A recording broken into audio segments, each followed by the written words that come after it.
Hi, I'm Megan Brown, teacher and EdTech enthusiast.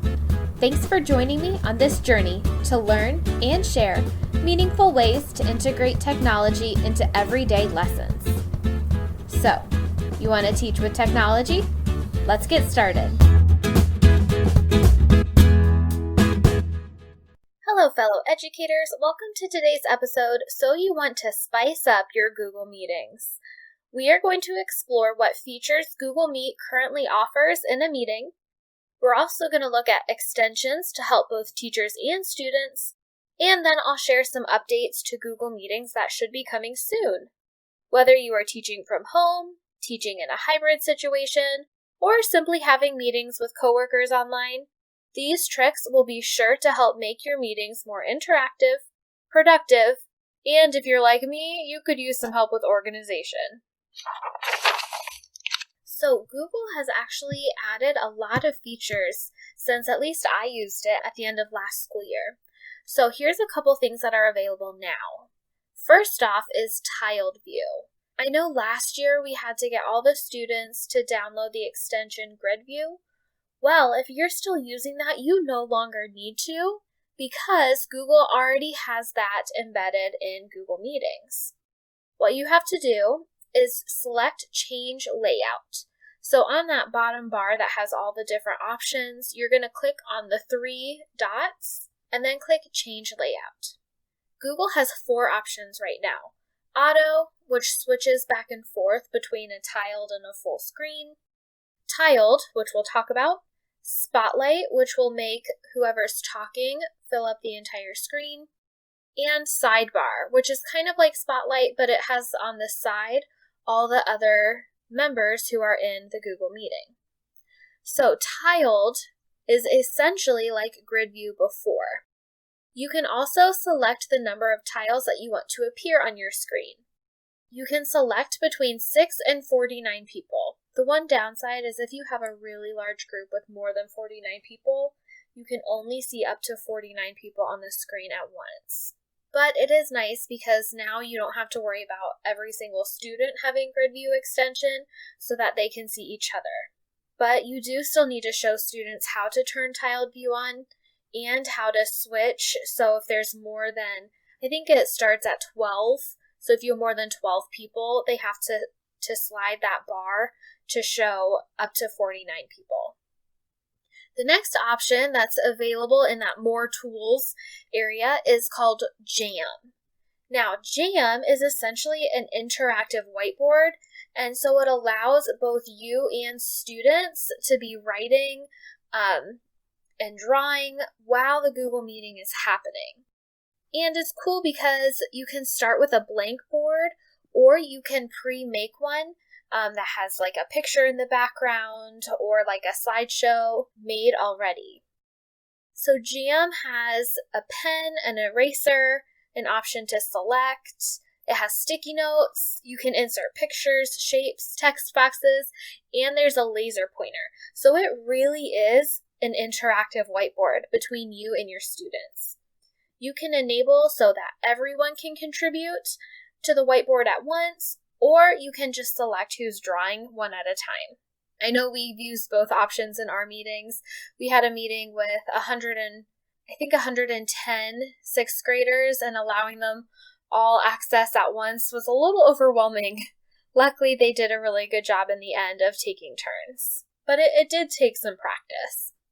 At the end, when you're done with a Jamboard, it saves in everyone's Google Drive, so everyone who's invited to the meeting will have a copy of what you guys went over.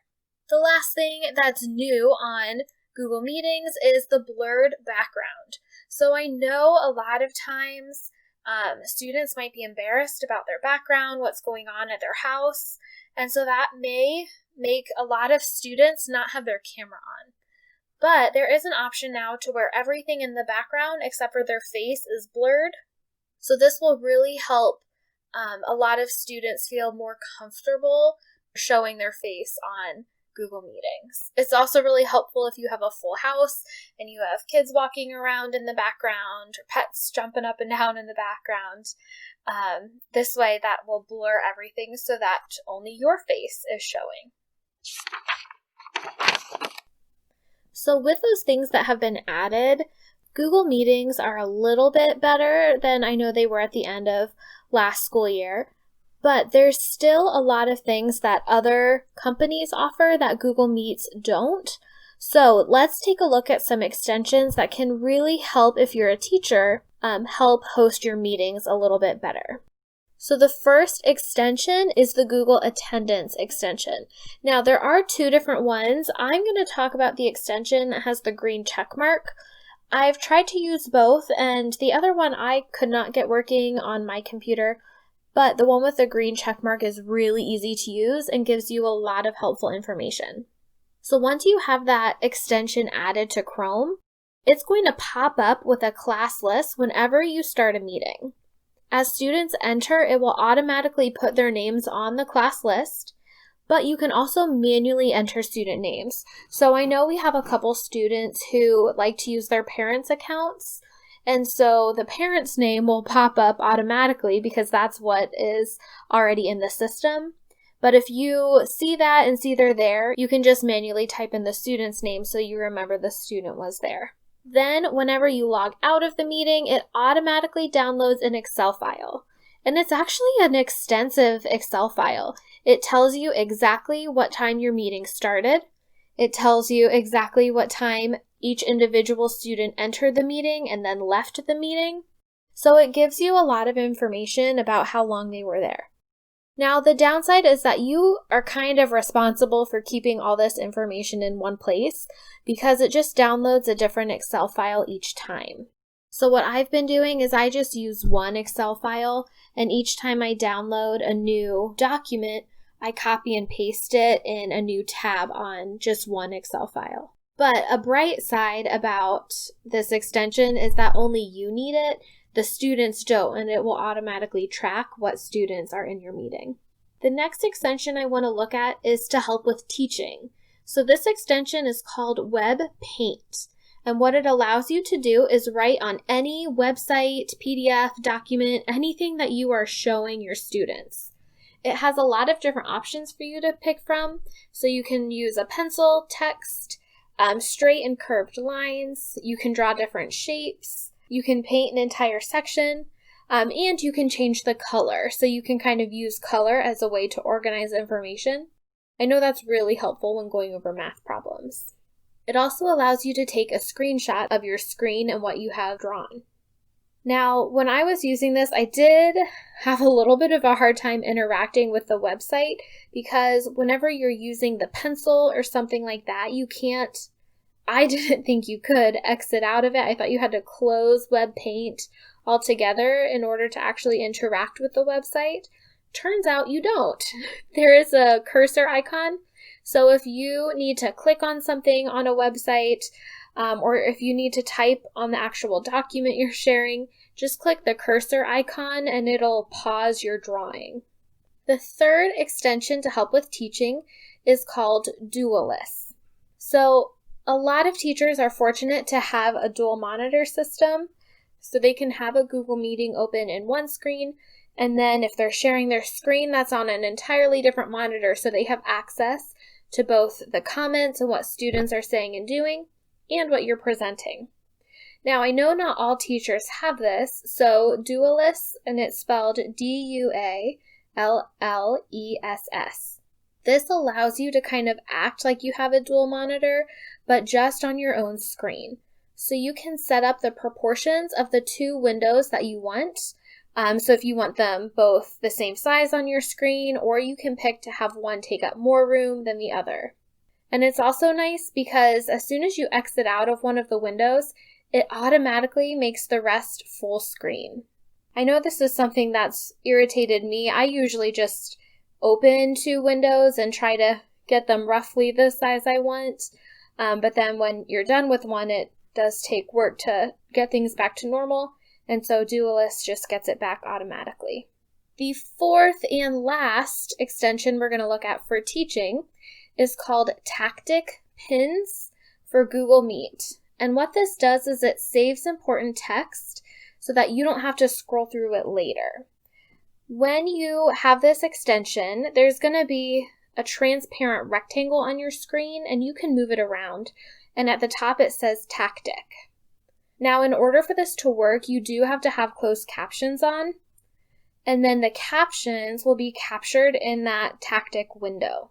When there's something important that you want to remember, all you do is click on that text in the window, and it will pin it.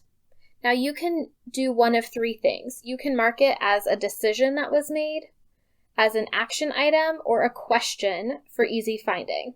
And another great thing about Tactic is when you're done, you can actually open it as a Google document, and it will have the entire transcript, and it will have specifically noted where you made those decision, action items, and questions. So they're just very easy, especially if you have a long meeting.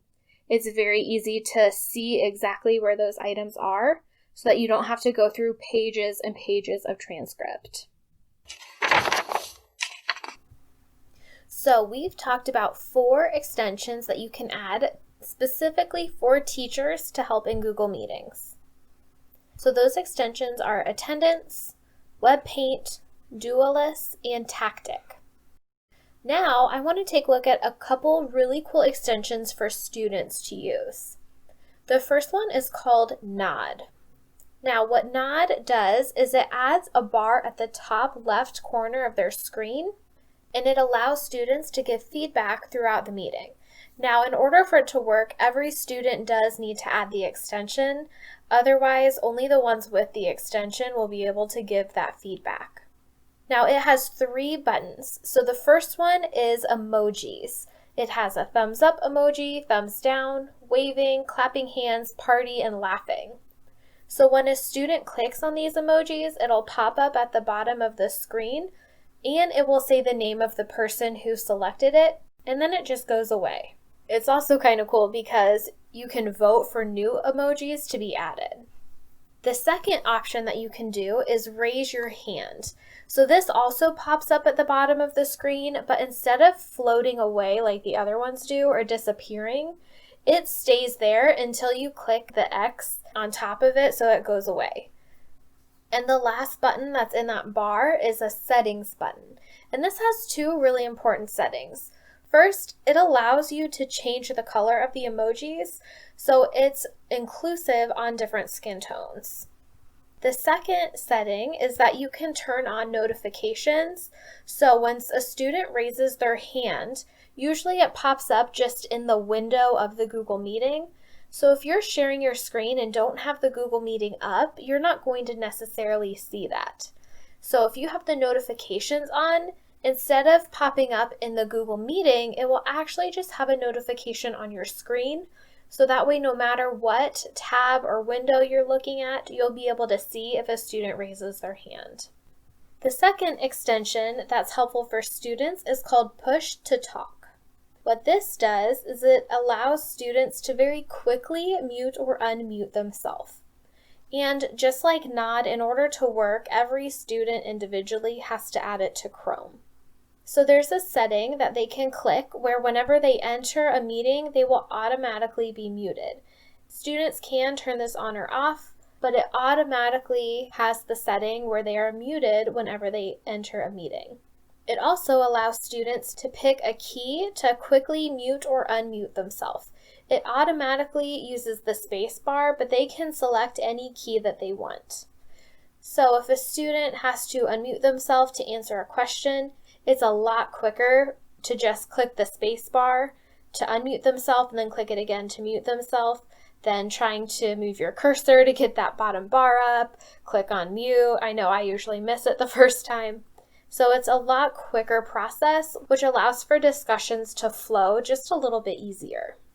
So there were 2 extensions that are really helpful for students. Those were Nod and Push to Talk. There are 2 more extensions I want to talk about, and they're not really to help with teaching, but they're just kind of fun. So the first extension is called Visual Effects for Google Meet. So I know a lot of times students don't turn their camera on because they're self-conscious about their background, and this does or can help alleviate that a little bit. When you download this extension, on the left side of the Google Meet screen, there'll be a little white rectangle, and then when you hover over it, it opens the visual effects bar. It has a list of 16 different effects. At least right now, at the time of recording, there are 16 effects, and it is being updated frequently, so that can always change. I am not going to go through all 16 effects because, frankly, some of them are a little weird. But I do want to talk about some of the ones that could be useful in a Google meeting, and there's a couple that I just think are really cool. So the first one I want to talk about is freeze. What this does is you are frozen on the screen exactly how you are, so you're not moving, but people can still hear you. You can still talk. It's very similar to just turning off your camera, but you're still there.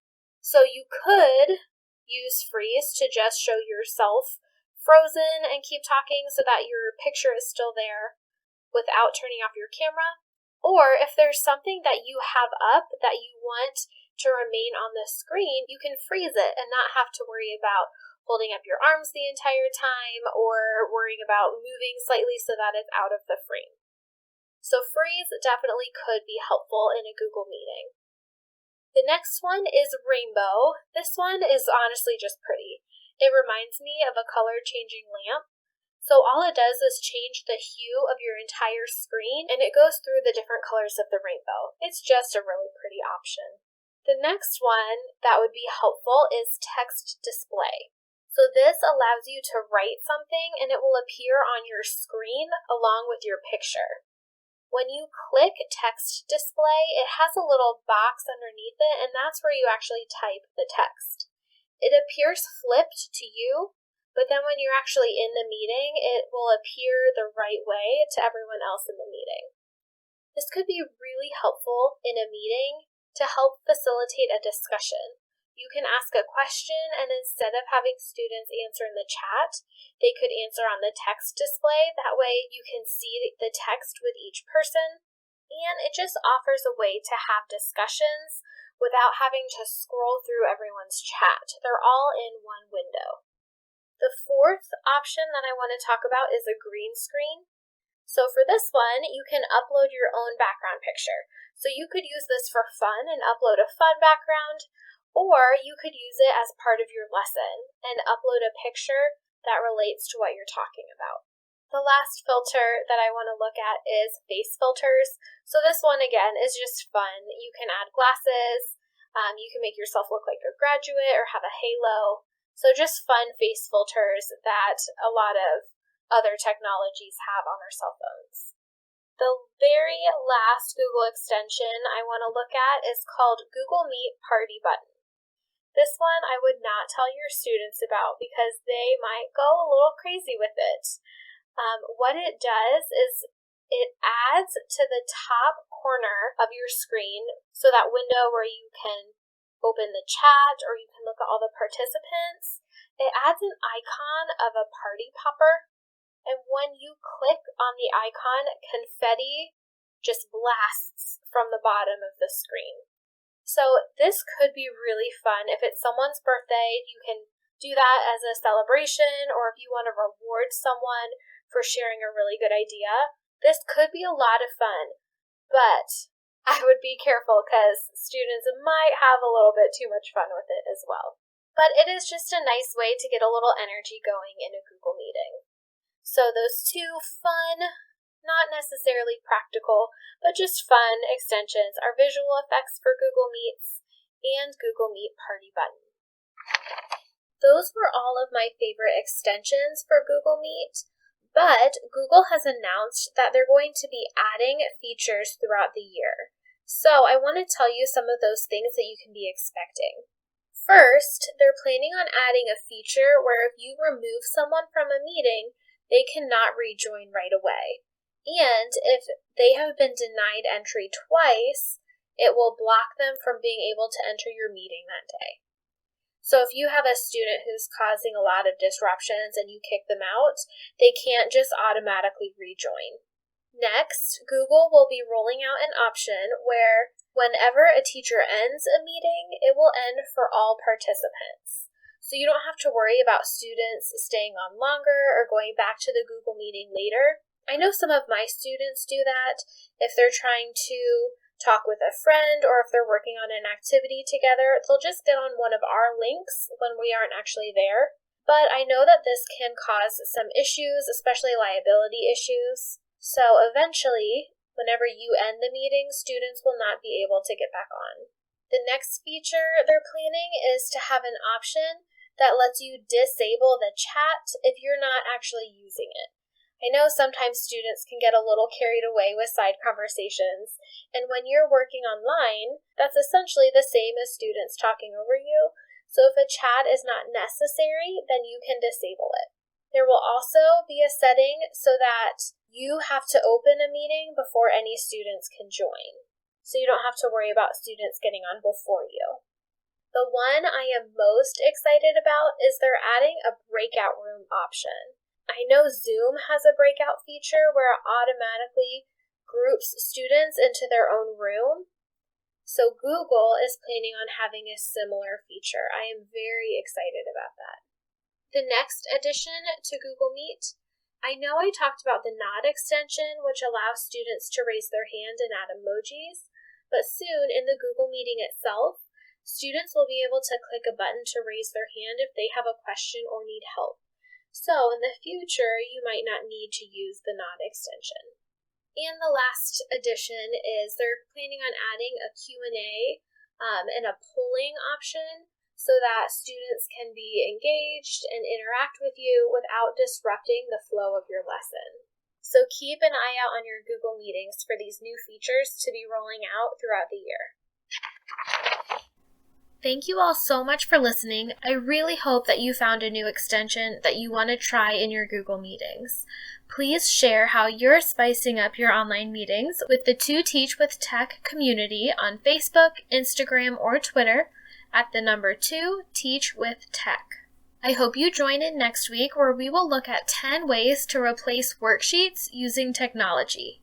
If you have any specific questions you want addressed, or you want to share your favorite ways to replace worksheets, please email me at the number 2 teachwithtech@gmail.com. Thanks, and we will chat soon.